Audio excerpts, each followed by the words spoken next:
So, mapagpalang araw po sa ating lahat. Welcome po to our 365 Daily Devotion.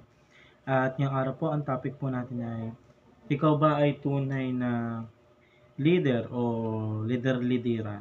So, yun po yung topic po natin ngayon. So, sabi po dito sa concept po natin, patungkol po sa elders po.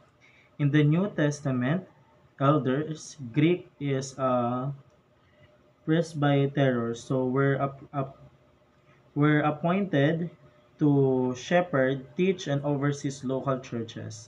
They are also called overseers or bishop, episcopos, and pastors, showing their responsibility to care for God's flock. So yun po yung sabi po sa concept po natin. Then meron po dito nilagay na notes po. Una, elders, bishop, and pastor refers to the same role. Pangalawa, elders are leaders for the New Testament churches. Pangatlo naman, elders are selected mainly by moral standard. So, yun po yung sabi po sa ating concept po. And now, tayo po dumako po sa ating Bible verse. Ang sabi po sa English po, keep watch over yourselves and all the flock of which the Holy Spirit has made your overseers. Be shepherds of the church of God, which he bought with him on blood. So, yun po yung sabi po sa Acts po. At ito naman po ang sabi po sa English, Tagalog po pala, sorry. Ingatan ninyo ang anyong sarili at ang buong kawan, sa kanila'y nilagay kayo ng Espiritu Santo sa mga tagapangasiwa upang pangalagaan ninyo ang iglesia ng Diyos na binili niya sa kanyang sariling dugo. So, yun po yung Bible verse po natin para sa ano na to. And now, tayo po dumako po sa ating teaching on being a leader. Una, it is primarily a function, not just a title. So, kapag ikaw po ay leader or sa ngayon po sa tingin mo, leader ka po kahit saan mong aspeto po, ang leader po is function po sa show. May as a leader po, hindi lang po dapat yung title po dito yung pinagbabasehan po natin. Pero dapat bilang isang leader po, dapat isa ka rin po nagpa-function po sa isang group.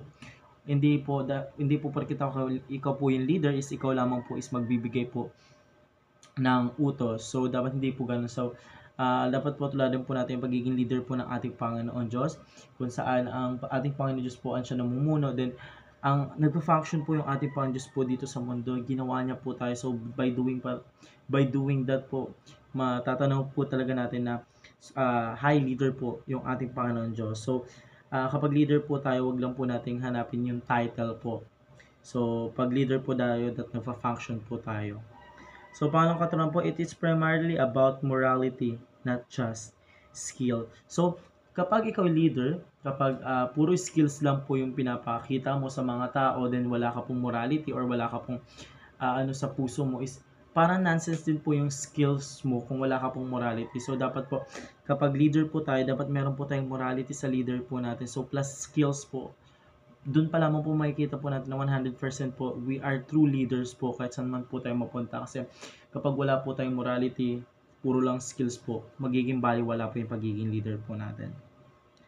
Pangatong katanungan po, it is primarily about serving, not being served. So, as a leader, hindi rin po tayo dapat nakakampante lang na sinserve po tayo ng mga nasasakupan po natin. But as a leader po, ang priority dapat is mag-serve. We are serving to others po, or sa nasasakupan po natin, like Jesus Christ po, He is a leader and He is serving for us po. So, ganun na lamang po talaga kabait ang ating Panginoon Diyos, kahit siya po isang pinakamataas na pinuno, but still, pinaglilingkuran pa rin po tayo ng ating Panginoon Diyos. Hindi niya po tayo pinababayaan. So doon pa lamang po is makikita na po talaga natin that our God is a true leader. So, yun lamang po para sa araw na ito. Maraming salamat po sa pakikinig and see you po ulit bukas para po sa ating daily devotion.